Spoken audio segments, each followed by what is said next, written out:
Oldest ಹೋಟೆಲಲ್ಲಿರುವಂತಹ ಈ ಓನರ್ಗೆ ಅನ್ನದಾತ ಅಂತ ಕರೀತಾರಂತೆ. ಅದು ಏನಕ್ಕಂತ ಗೊತ್ತಾ? ನಿಮ್ಗೆ ಗೊತ್ತಾಗಿರುತ್ತೆ, ಬೋರ್ಡ್ ನೋಡಿ. ಹೌದು, ನಾನಿವತ್ತು ಬಂದಿರುವಂಥದ್ದು ಕುದ್ರೋಳಿ ನಿಯರಲ್ಲಿರುವಂತಹ ಹೋಟೆಲ್ ಹರೀಶ್ಗೆ.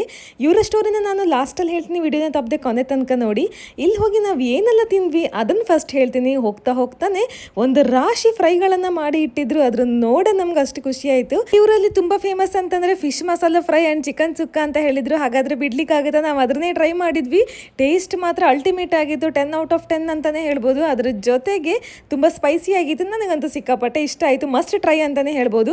ಇನ್ನು ಇವ್ರ ಹತ್ರ ಚಿಕನ್, ಫಿಶ್ ಎಲ್ಲ ಥರದ ಐಟಮ್ ರೆಡಿ ಇರುತ್ತೆ. ರವಾ ಫ್ರೈ, ತವಾ ಫ್ರೈ, ಮಸಾಲ ಫ್ರೈ, ಏನು ಕೇಳಿದ್ರು ಇಲ್ಲ ಅಂತಿಲ್ಲ, ಅಷ್ಟು ಟೇಸ್ಟ್ ಸಖತ್ತಾಗಿತ್ತು. ಹಾಗೆ ಇವ್ರಿಗೆ ಅನ್ನದಾತ ಅಂತ ಏನಕ್ಕೆ ಕರೆಯೋದಂತಂದರೆ, ಲಾಕ್ಡೌನ್ ಟೈಮಲ್ಲಿ ಒಂದಿನ ಇವರು 600 ಜನರಿಗೆ ಊಟನ ಫ್ರೀಯಾಗಿ ಕೊಟ್ಟಿದ್ದಾರೆ. ಅದು ಚಿಕನ್ ಸುಕ್ಕದ ಜೊತೆಗೆ 2 ಊಟ. ಇಷ್ಟೆಲ್ಲ ಐಟಮ್ ಸೇರಿ ಟೋಟಲ್ ಆಗಿ 400 ರುಪೀಸ್ ಬಿಲ್ ಆಯಿತು. ಟೇಸ್ಟ್ ಹೇಗಿದೆ ಅಂತ ನಿಮಗೆ ತಟ್ಟೆ ನೋಡಿ ಗೊತ್ತಾಗಿರುತ್ತೆ, ಅಷ್ಟು ಸಖತ್ತಾಗಿತ್ತು.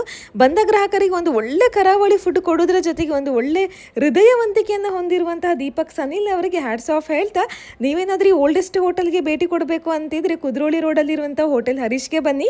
ಒಂದ್ಸರಿ ಟ್ರೈ ಮಾಡಿ ಹೇಗಿದೆ ಅಂತ ಕಮೆಂಟ್ ಮಾಡಿ. ಇಂಥದ್ದು ಇಂಟ್ರೆಸ್ಟಿಂಗ್ ವಿಷಯಗೋಸ್ಕರ ನನ್ನ ಫಾಲೋ ಮಾಡಿ, ಆದಷ್ಟು ಶೇರ್ ಮಾಡಿ, ಲೈಕ್ ಮಾಡಿ. Thank you.